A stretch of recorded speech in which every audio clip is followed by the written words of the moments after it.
ACH is the next stop. I'm just going to clear up that top bar, that's why I'm doing it. I haven't finished yet. I've got more work to do up there. I'm going to clean the top bar out quite a bit, change things up a bit. ACH 281, 73 nautical. Yeah, that seems alright. No, a Robin HR 200, dude. Single engine aircraft. 70s on France. Yeah, but I was looking at a decent one. You know, one that is actually decent, Jack Sims, with like modern equipment in it. KLVS.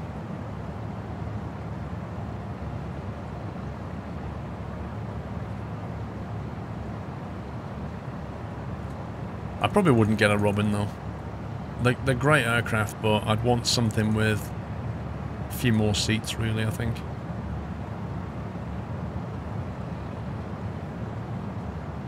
Okay, Flutie is activated.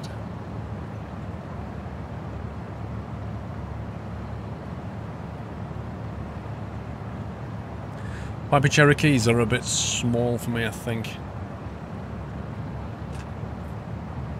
Could you please do a video with the new DLC for Train Sim World, and please add that it is on Xbox One? I don't care about Xbox One, Connor. I'm a PC guy. Why would I go, oh, and it's on Xbox One? People know this. I don't know. Dovetail sometimes send me a key over. Maybe they'll send me one. I'm not in any rush.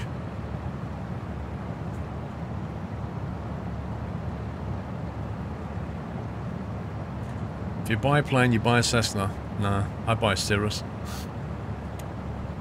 I want Cirrus Max's plane. Right, let's go. Taxi light is coming on. They can all start for now. It's all good. Just put that back.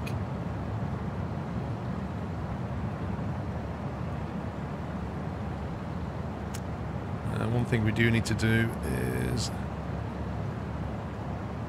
bug the heading, which is 297 to Flutie.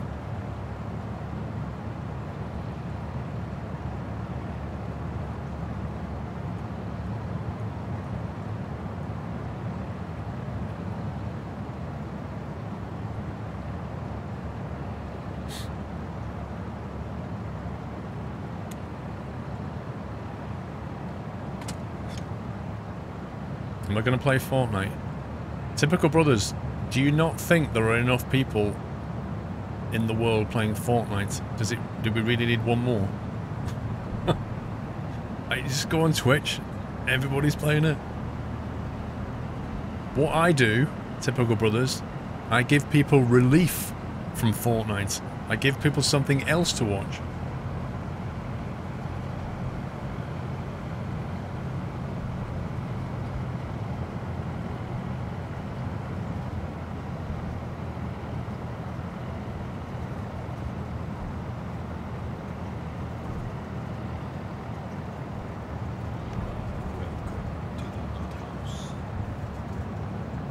Feels a bit weird on the nose steering.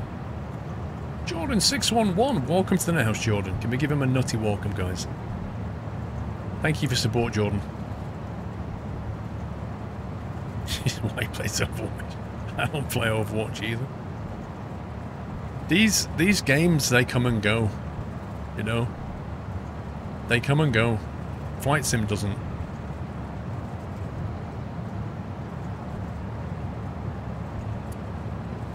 Okay, clearance obtained to cross one runway. That's too early, I think.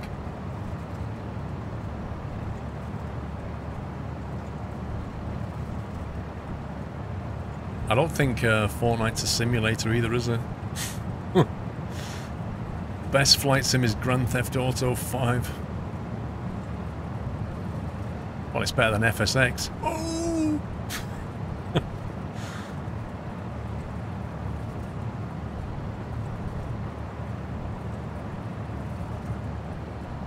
That guy looks like he's driving on the horizon. Look at that. That's such a cool illusion.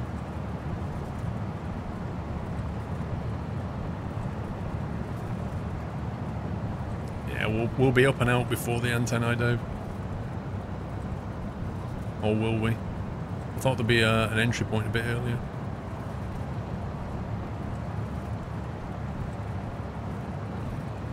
Yeah, Jack Sims, you'd fly on X-Plane, dude. You wouldn't have to spend so much money on scenery. Oh man, is this taking me all the way down to the bottom of the runway? Come on. Do you know what I should have done? I should have turned onto the runway and joined more.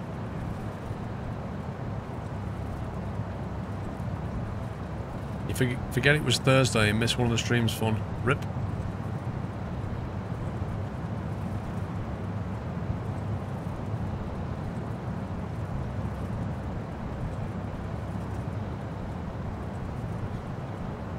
I'm not cutting across the grass, bro. Nope.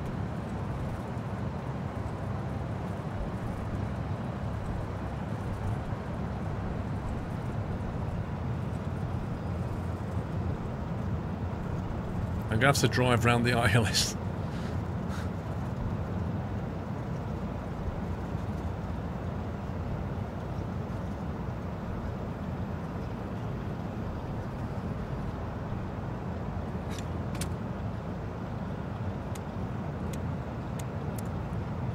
Right. Parking brake is set. Doors and windows. Flight instrument check.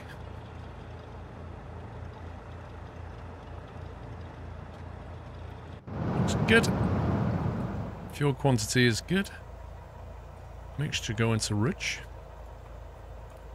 Fuel selector valves on both. That's what we can do. Give ourselves a little bit of a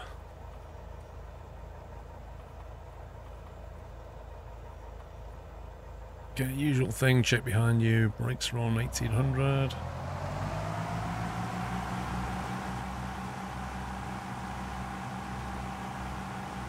Wiring the Satsuma, Luke. What do you mean wiring it? Is that the new update?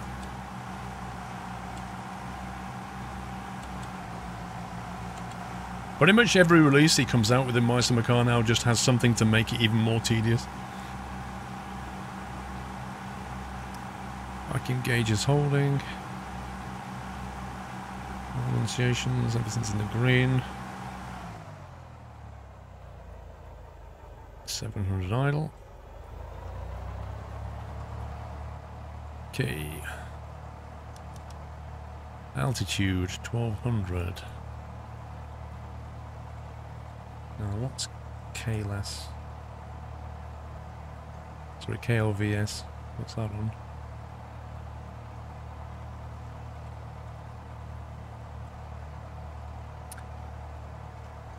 Elevation is 6,800 feet.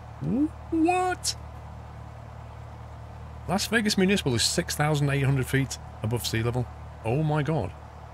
Right, so we're going to need to be cruising at something like 8k. Blimey. That's going to take a while to climb to that. Although I'm glad we've only got 2 people on board. That's good. Radio set. GPS is set. Autopilot is off. Trim set for takeoff. Parking brake release. Let's get rid of that. Let's get rid of that. Notch your flaps. Window lights are coming on. Strobes are coming on.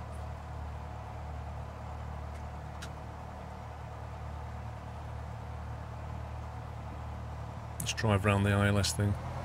Why does it do that when you take your foot off the node?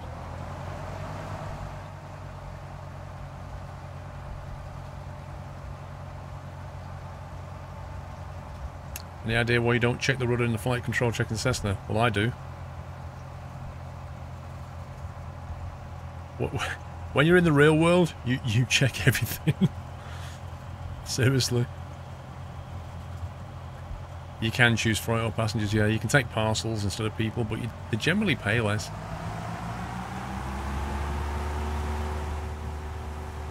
Look at the airspeed. Oh my god, it's 40 already. Look at that. That's insane.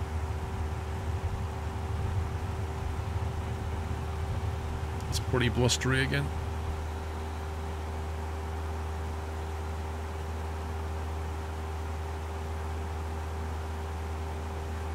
Let's just hold that and build a bit of airspeed up.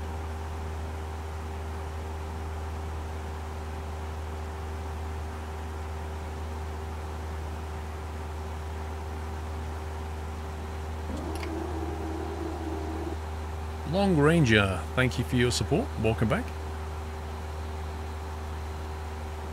Let's hold 2 a second.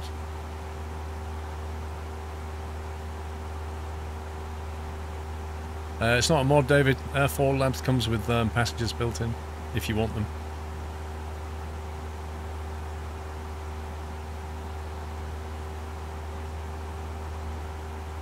How's my actual flying going? Didn't fly today because the weather was too bad. Okay, let's begin turning right to 30. Yeah. Jules, thank you for 200 bits.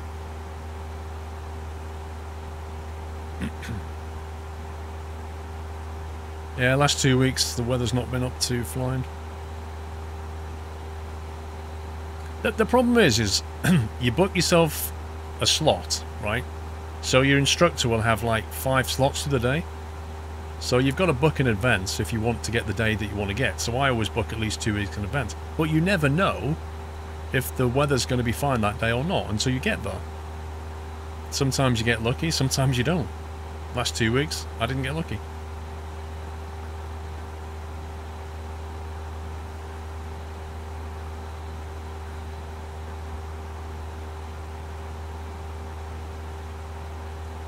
Did the flying lessons help with reflying? The two things complement each other, my turn. So, you know, you can learn things in the sim that will, you know, set you up for flying in real life. And then equally, you'll do things in real life. And your instructor will explain why you do these things, and then you bring it back to the sim. You know, they complement each other quite nicely.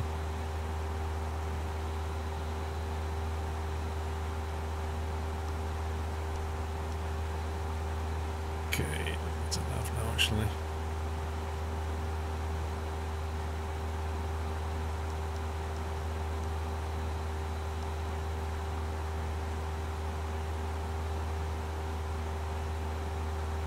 Well, Beanstalk, I'm studying meteorology at the moment, which is, there's quite a bit to meteorology. So, I've already studied my operational procedures. I'm just doing my meteorology, and then I'm booked in to fly twice next week. So, on the first day that I go, whether I fly or not, I'm probably going to try and sit a mock for meteorology, and then see how we get on with that. And then, hopefully, on the second day that I go, hopefully I'll be in a position where I can sit both exams, operational and meteorology. And then that will start a timer, like a 10-day window, which I could sit any other exam. So if I could revise something else, I could have a go at something else. Depends how much study time I get.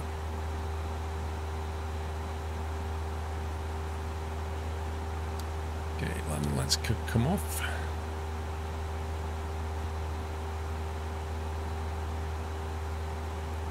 Thin the mixture a little bit. How long do exams last?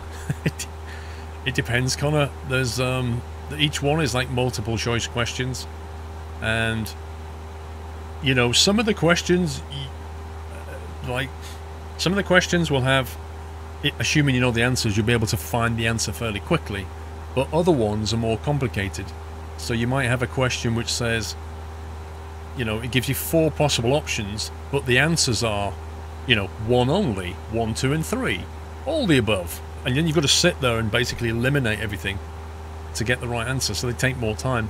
And there's other ones which will require you to, like, calculate certain things, so they can be a bit more involved. But you get, like, you get ages, you get, like, 45, 50 minutes to do it, and practically speaking, you know, if you know your oats, you can generally get them done. You know, sometimes, like, I think the air law exam, I did it in like 5 minutes. Operational procedures, I did it in about 15. Well, that's because I checked it again, and I wasn't sure on a couple of them. So, but they kind of get harder, you know, like meteorology is a bit more involved. Navigation is probably the one that is most involved, I think.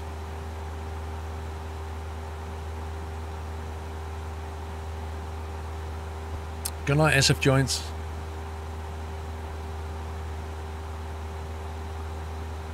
But I think they're gradually moving it all to like online. Certainly where I am now, I'm still doing like the papers, but they've moved it.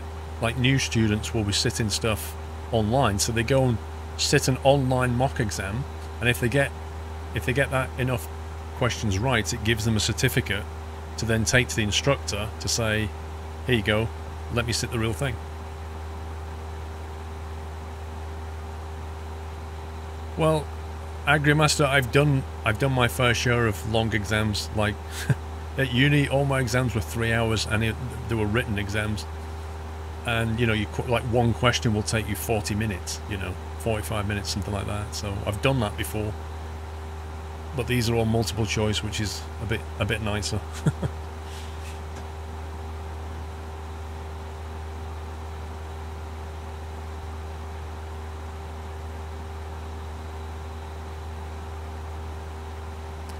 You only know a few of the gauges mean you don't know what the entire middle console is. Right, well, if you want anything explaining, Zoltar, just ask, dude. These here are the big six. These are what matter the most. Yeah, out of all your flying you do, this is the one, this is the set that's kind of standardized now. And they're the most important, that's why they're standardized. 1 second, we're climbing too high. That's the stall warning. So you can see the airspeed here is too slow. Dude, why are you not going down? In fact, why have you just completely... Turn it on. 1 second. Let me just get the aircraft back under control. Yeah, I was only climbing at 300-400, but for some reason... I don't know, we lost a load of airspeed. 1 sec. Put it back on nav. Let's give it a 200 rate of climb and see how that gets on. Don't need pitot heats, 15 Celsius outside, bro. So these are like your big six, which if you're just learning to fly, this is what you want to pay attention to. This one in the middle is your attitude indicator, which is basically a horizontal, it's an artificial horizon like that.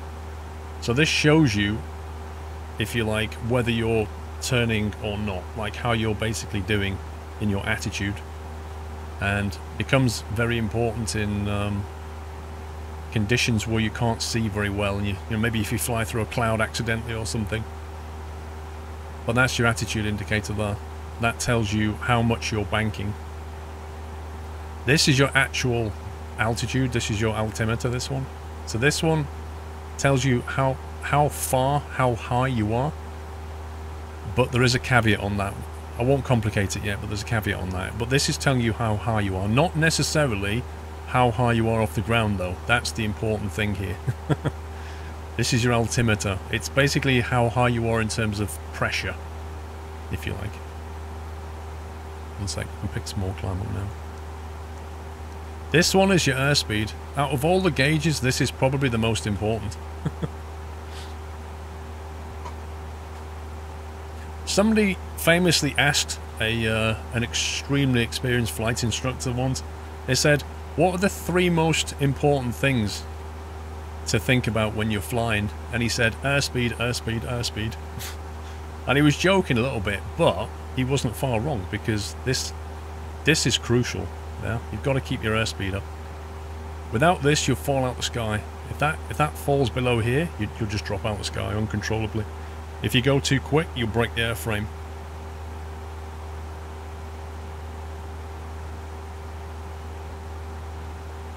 The PPL instructor like to throw in CPL level stuff for practice. Nothing wrong with that. This is your compass rose. So obviously this is telling you your current like compass heading, the direction that you're pointing, which isn't necessarily the same as the direction that you're traveling. Yeah, which sounds a bit weird, but if we can bring up the map here, you can basically see the direction the aircraft is pointing and the direction that we're traveling are not the same thing. And the reason is we're pointing this way like that, but the wind is blowing us that way. So when you add the two together, you point this way, the wind pushes you that way, and the effect is you blow like that. And it's just like being at the sea. You know, the sailboat at sea will be cruising along here, but the tide or whatever will be pushing them that way. But that tells you the direction that you're pointing anyway. And then you've got this one, which is the VSI, the vertical speed. That tells you how quickly you're going up or down. How fast you're gaining or losing altitude in 100 feet per minute. So right now, the meter is on, well, I put it on over here. So I put it on 400. So the autopilot is trimming us so that we get about 400 feet per minute in the climb. Now, if I put that too high, I will lose airspeed. Yeah, because we're climbing too much. So if I bring that back down, let's say we level out. Yeah, now we're not climbing, the airspeed will start coming up. Because when you start to climb, you will lose airspeed, you will lose speed as you climb. Same way you slow down when you try and go up a hill. When you go down, you'll pick up speed. Same thing. And then that's the turn coordinator, which is... This is called a slip ball, but this is like useful. This is if you put the wing, if you start to turn the aircraft and you put the wing on this mark here, you'll do what's called a rate 1 turn. And the reason it says 2 minutes down here is because if you put your wing on that mark there, you're turning right, and it will take you 2 minutes to do a full 360, which is why it says 2 minutes here. And that's called a rate 1 turn. And you don't go higher than that when you're in a powered climb. You stick at rate 1 turn when you're in a powered climb. What's your thoughts on planes equipped with an airframe parachute? What, like Cirrus Max's Cessna? Cirrus Max's Cirrus? I think it's awesome. It's absolutely brilliant.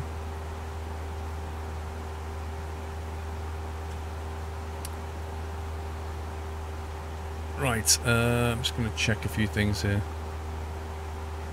We're swaying around again. Right, we're in nav mode.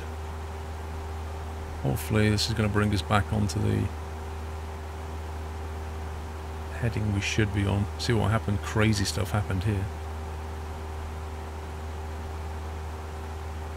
That's where we landed, then we took off. Just looking at the plan. What we should be doing.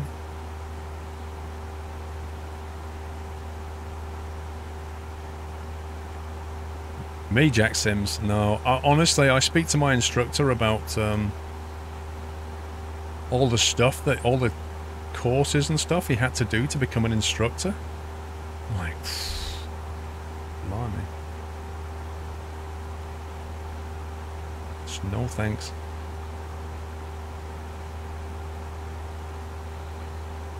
So in this aircraft you want to be climbing between 70 and 80 knots. So if you see that going above 80, then you could increase your climb rate. If you see it coming down below 70, you need to decrease your climb rate. Because an aircraft has, like, the manufacturer will publish speeds, like its best climb, that kind of thing. And its best climb for this is about 73, 74, I think. Yes, you can, Zach. The FSE, FS Economy supports X-Plane and P3D and FSX. They have clients for all three, I think. But you have to sign up for FS Economy first.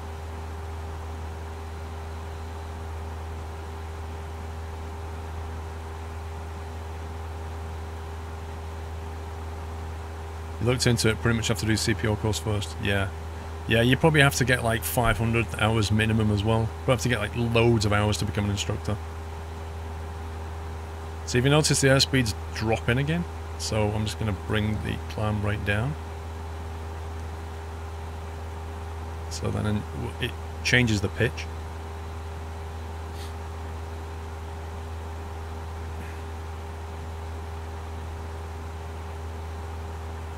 Yeah, so the mixture, right, the air fuel mixture, you have to look at the EGT here, and Basically, you can reduce the mixture down as long as that EGT doesn't drop. This is the temperature of the exhaust gas, EGT, and as you climb higher, the air basically thins out, so you need to lean the mixture a bit more, because otherwise there's too much fuel going in that you're burning and not enough air. So you kind of have to lean it out, and you have to watch the EGT as you do it. What you'll see as you bring the mixture back, your fuel flow comes back. Put more fuel in, mixture rich, the fuel flow goes up. So you're basically saving yourself fuel as well.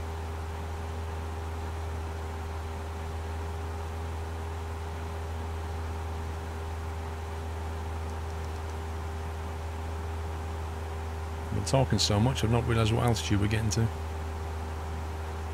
Let's come back down a bit.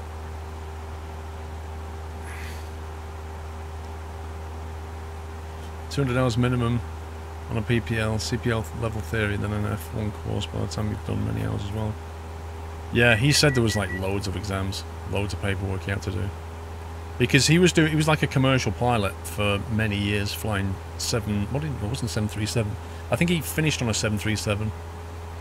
But then he quit, he retired, and then only later, like a few years later, he decided to do it, and then he had to reset a whole lot of stuff.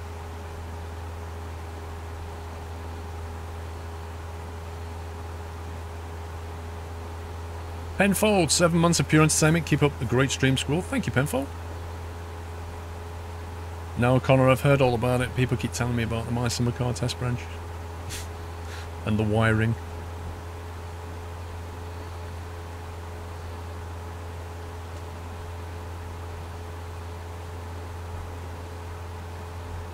Well, bullets go, you can't really calculate that, because you need to say, are you flying with the wind, or are you flying into a headwind bullet? There's too many variables, bro. And you can't, this plane can't fly at 20,000 feet either.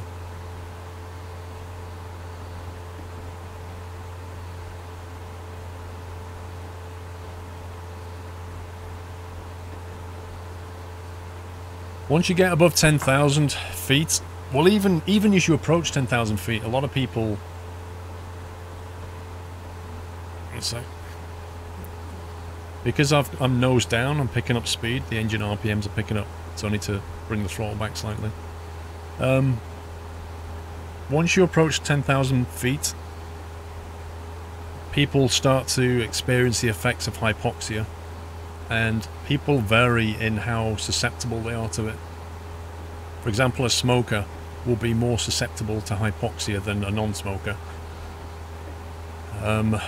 And hypoxia is basically lack of oxygen to the brain. And at 10,000 feet, it starts to get thin enough that people start to get hypoxia.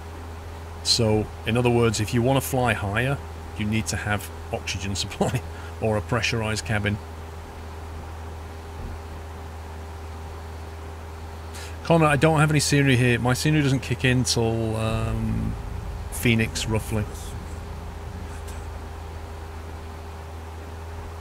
Right, 8,000 is where I want to be.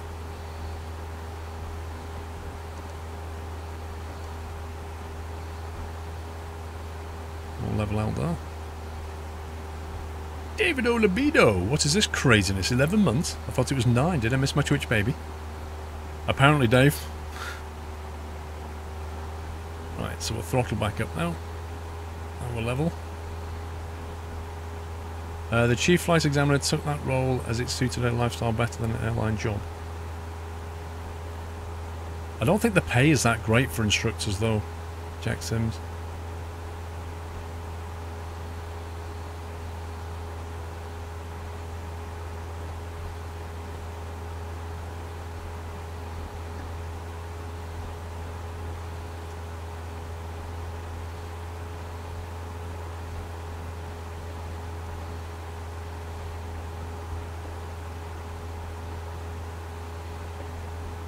Okay, it's looking good.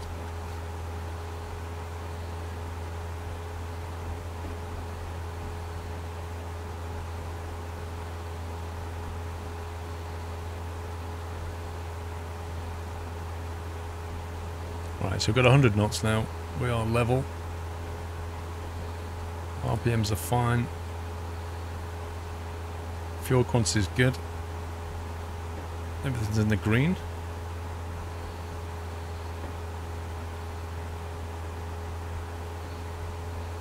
Instructor pay isn't great unless you've been doing it a long time, hence why all the young instructors all leave for airlines.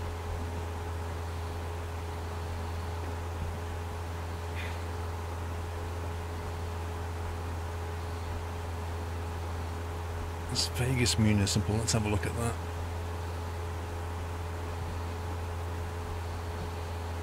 $6,800 feet. Doesn't actually tell you what the pattern altitude is here, so I'm going to assume it's 1,000. This means you'd be coming in at 7.8. It's not. Considering when we took off, we was at 4,200 elevation, and this is at 6.8. At some point, I'm expecting to see hills.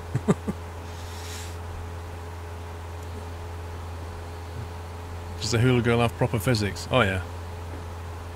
You had 3 instructors. One took an airline job in Scotland. The other instructor's full-time and sadly died in and the other sadly died in a mid-air.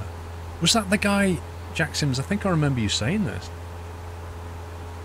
That crash that happened near your airfield, was that him? That's crazy, man.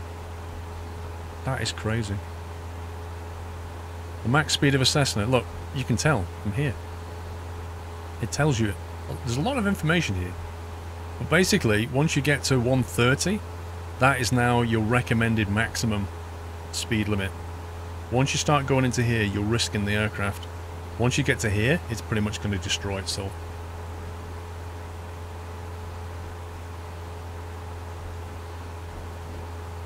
Just gave your PPL flight test an old examiner. I've been instructing for a very long time.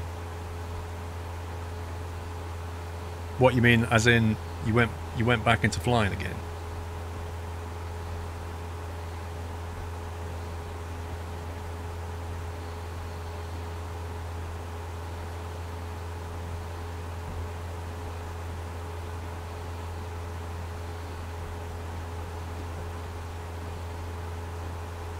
G'day, Taipan.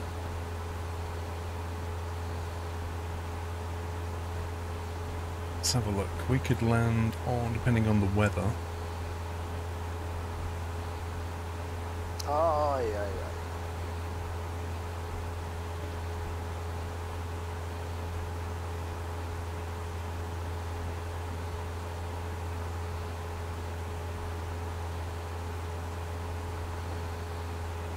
What this? The green and the white bit. So this is your clean, and this is your flap. So if you basically, if you've got the flaps down below 40, it'll fall out the sky. If you're clean, below 50, is that 58 roughly, you'll fall out the sky. That's why you've got a green and a white arc. Your CPL Mayor course associated with an airline. Oh, you're doing your CPL, right?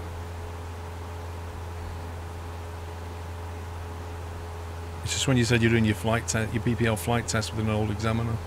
Thought you were coming back or something. Mr. Rye, I hope flying is going well. It's not bad, Rye. It's a bit windy out here, though. I'll be honest with you. Beautiful day for flying. I mean, the skies are clear, but the winds are just horrendous. I mean, look, just look at that crab. It's just really nasty. The airfield down there.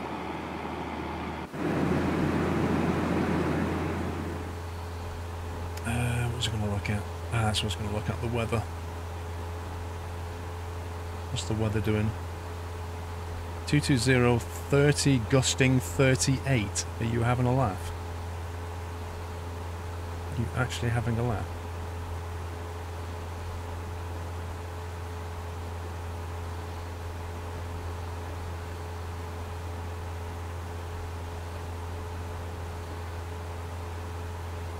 No, Tom Brand, I haven't told him. I haven't really told him about that stuff yet. I basically wanted him, I wanted to just do my instruction, do my flying without saying anything about what I do for a living. Because I didn't want to be treated any differently. What is going on? Oh, we're turning. ACH. It's getting worried then. Nah, Connor, we wouldn't fly in that.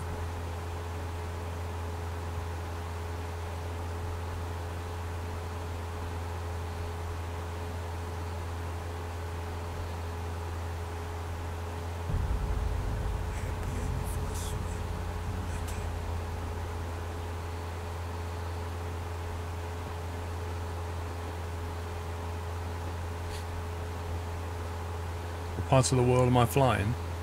Taipan. Let me show you.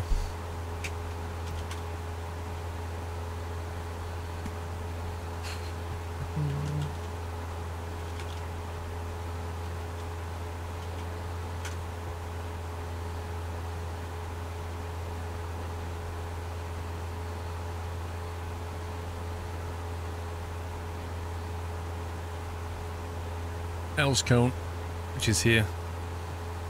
You zoom all the way out. I live in Chelmsford down here, and Earls Cone is there. Stansted Airport is here. So just east of Stansted is Earls Cone over here. So Stansted planes, we have to, like, there's airspace rules over here as they come in that way sometimes. A lot of the time they tend to come this way. But this is Earls Cone, which it was a World War II, like a lot of airfields down here, it was a World War II airfield in a triangular configuration. So a lot of the airfields in World War II had the triangle setup, so you could pretty much find a runway to land into the wind. Nowadays, it's not like that. There's only one, and it's a golf course. Lel. So the original runway would have been there and there like that. But this is Earls Cone, which has 2-4, which we often land on 2-4, and 0-6, which is less common. This is the actual bit here. This is Essex Air Ambulance's hangar. This is the maintenance hangar. This is the Flight Sim Club bit. This is where the Robins are all parked up and stuff. There's more hangars down here for private aircraft that moor up there. And that is normally where the Essex Air Ambulance takes off and lands. And then over here, when you take off out of 06, you've got to, and when you're coming in on 2-4, you cannot overfly any of this here. This is a no-fly zone. You fly over these guys and the phone starts ringing. So you've got to come in. There's 4 sheds here. This is a landmark that we use a lot.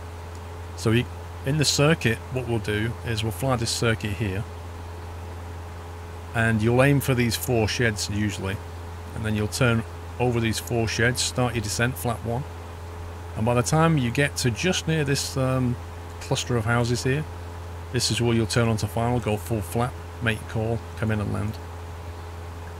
If you take off this way, there's a scumbag hotel. Where is it? I think that's it. Yeah, you see this lake here with this. They do a lot of weddings here. And this is another one of those do not fly over type things. So when you take off out of 06, you've got to stay wide of that. Sorry, when you take off out of 24, you've got to stay wide of that thing. Don't overfly that, otherwise the phone rings. There's a few little things around here that people get really annoyed about. But generally speaking, when you fly, we'll generally go east and go over like Colchester way. This is all Class G airspace over here. And if you go to my Instagram, you can see pictures of when I was flying over here, which is the docks, Harwich International Docks, where there's like loads and loads and loads of containers and stuff. It's nice flying around here. And all of that is there, which is northeast of London. So that's the bit where I fly.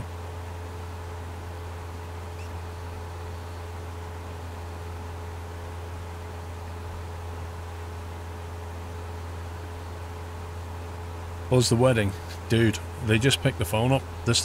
As we're flying round, like my instructor will go, don't fly over that house, don't fly over that. These people will pick the phone up if you do. It's so annoying.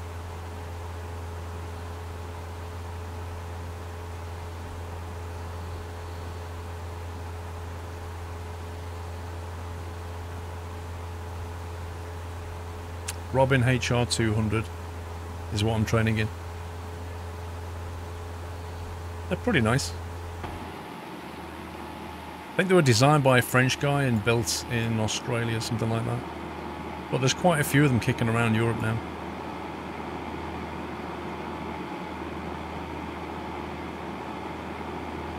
I think I can see a scenery tile change coming up though.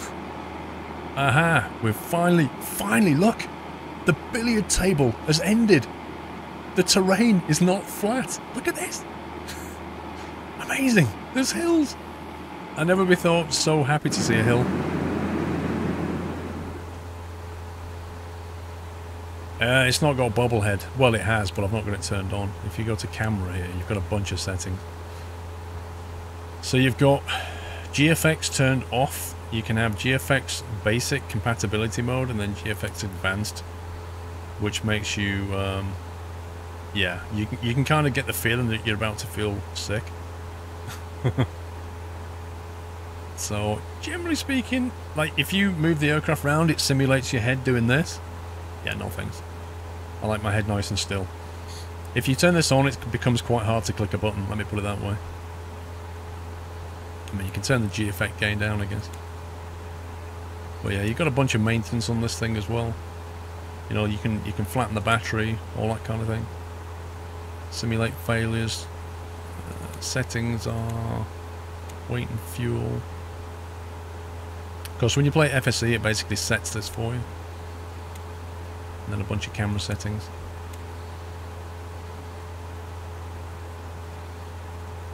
You have the DA20. I flew that on P3D. Banana Howls are 28 months and still counting. Long time no Squirrel stream. I should be ashamed. Always keep up the good work. Thank you very much, Banan. Mr. Roy, thank you for 600 bits. Hello, Paul. Hope flying's going well. I read that, but I didn't see the 600 bits. Thank you, Roy. Thank you for that.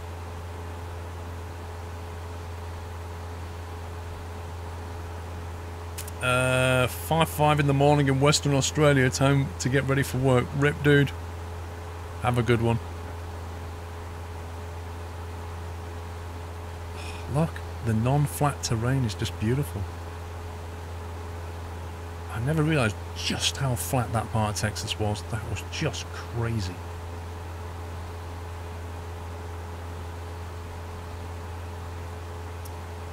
Right, we should. We did Brazil. See if we can do any better.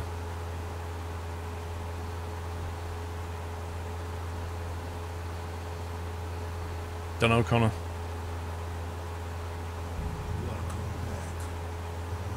Wow.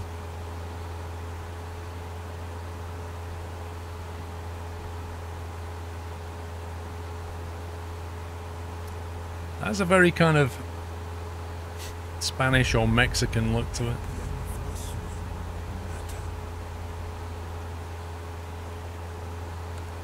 Cirrus Max, 17 months, it's flight sim. Dude, people were saying, what plane would I want to fly? Like, what would I want to own and fly? And I basically said your plane. I basically said your plane, Cirrus Max, because your bird is just beautiful, man. And it even has, what, little parachute things in it? And a full GPS, and a single engine, and it goes quickly. It's just everything. It's got everything you want, SR22. Exactly. It's too expensive for me. Way too expensive for me, but that's what I'd want. Because your plane's awesome. And he's got it in silver. Cirrus, you should post a picture in chat of your plane, buddy. You should post a picture. His plane's lovely.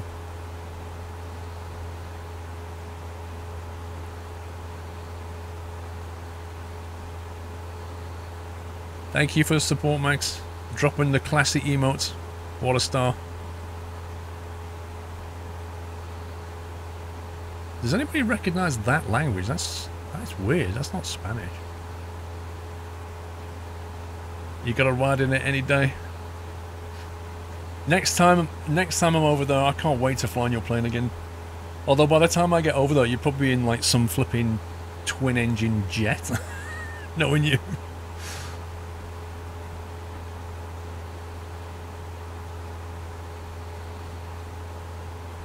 So Cirrus has got his Is it your multi-engine rating you got now? Or is it your CPL? It is awesome.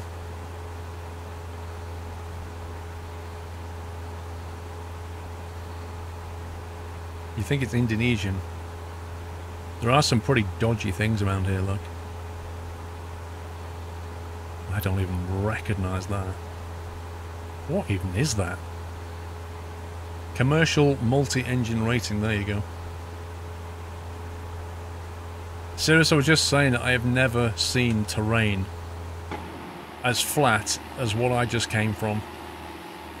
Just, like, this is the first thing that we've seen that isn't flat for the last 3 hours. Look, that's the first sign of a hill we've seen. You can see where we've come from. Got the maps in there.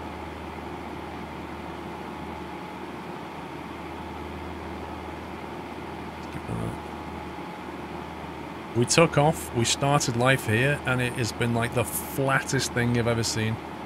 Until we got to roughly, like, New Mexico here. This is where we're starting to see a bit of hill.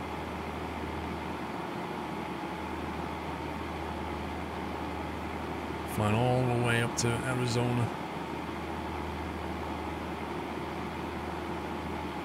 I jokingly said that I reckon the people who think, like, the flat earth theorists were probably born in that part of Texas. When everywhere they looked was like a billiard table.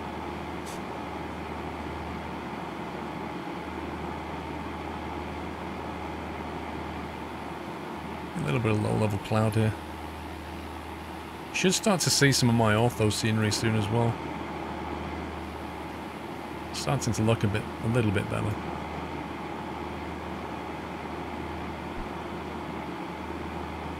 No, we're not going to KLAX. KLAX is all the way on the coast. We're flying to Las Vegas Municipal, which is KLVS.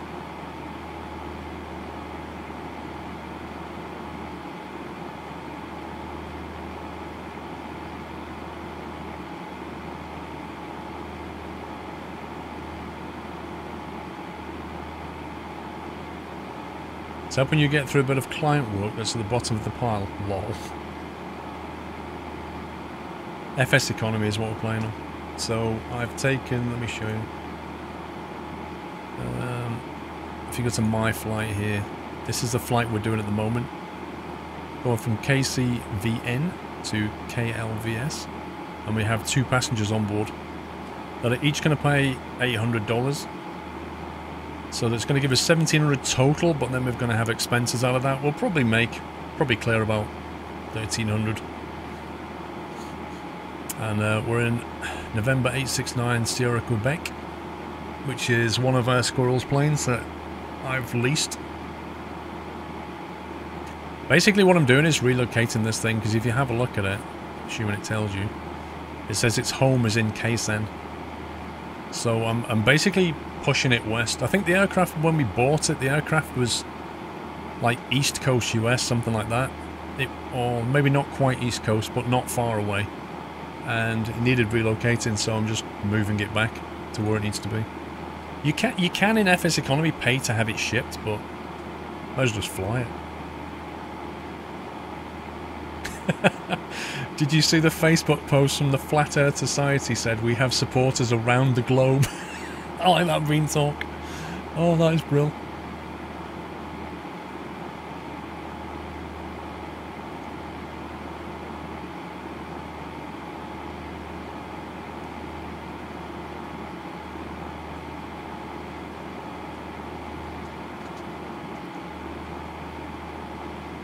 Well, Sudden Data, it's interesting because somebody was in chat earlier and said it's so nice seeing somebody flying who's flying GA and not flying like the heavy iron all the time.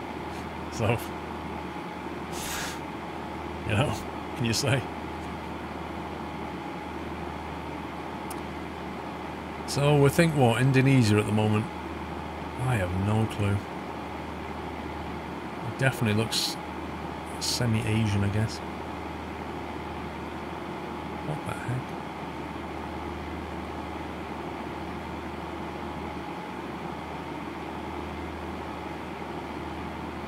That language. Pangas Rambut Dan Salon Ajib.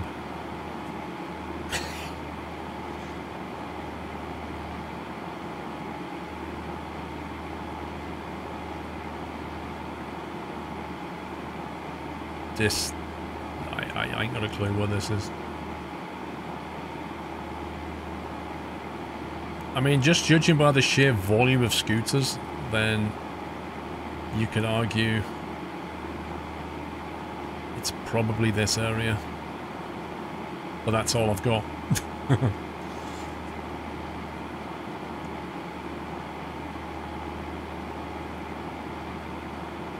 You're working air freight, dude. Nice.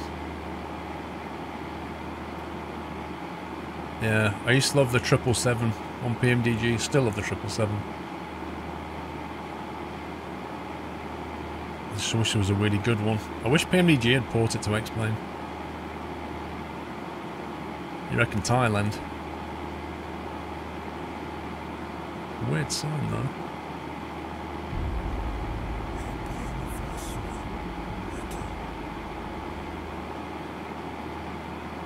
It even says Indonesia. Look at that.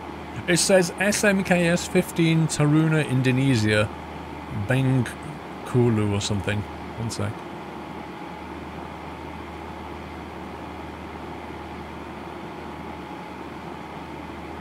Is that bit Indonesia as well?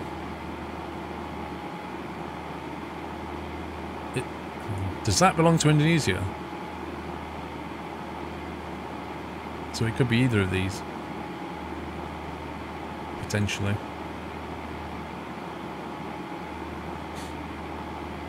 Jezza, thank you for 2 years. A golden nut. Thanks for 2 years of content. Jezza, thanks for 2 years of support. So it could be either island, couldn't it?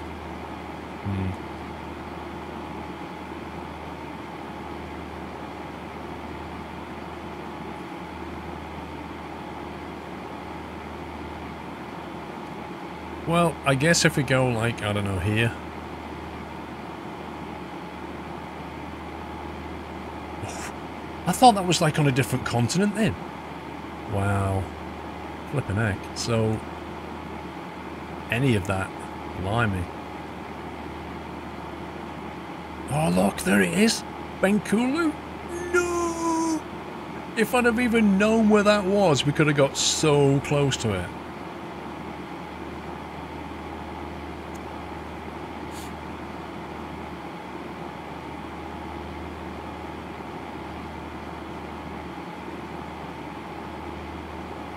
You're off to the gym? What's up with you, Jack Sims?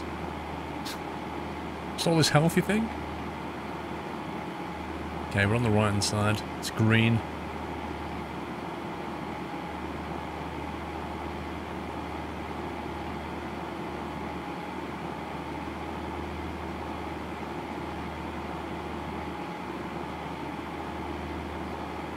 What about that style of sign?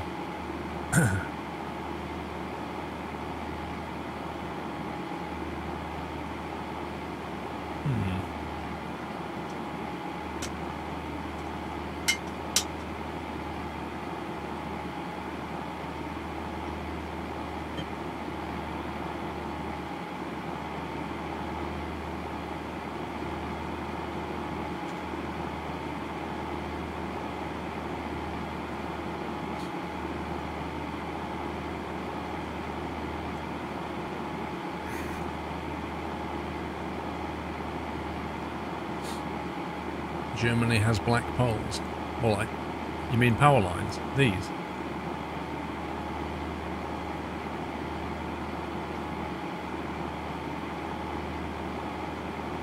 Shimilo.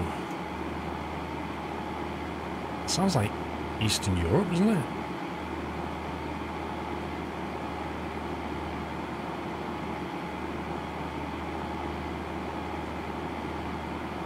I don't even recognise that style.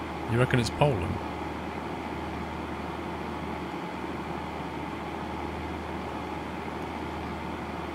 And that's without Googling, yeah?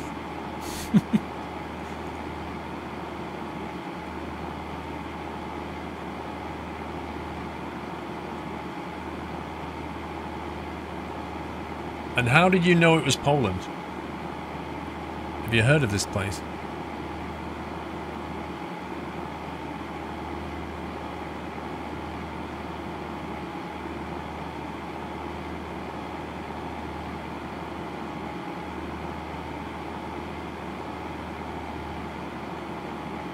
I don't know.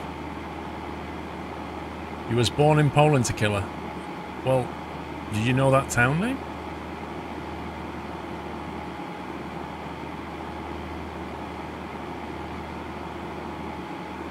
Is that a Renault? That looks like a cheeky Renault behind the hidden in the bush there, you know. You read the signs, you can read Polish, they're written in Polish. No, the plate was blurred out, we couldn't read it. Huh? Shady Renault. I reckon it broke down and been pushed behind a tree. Svenska. Nice.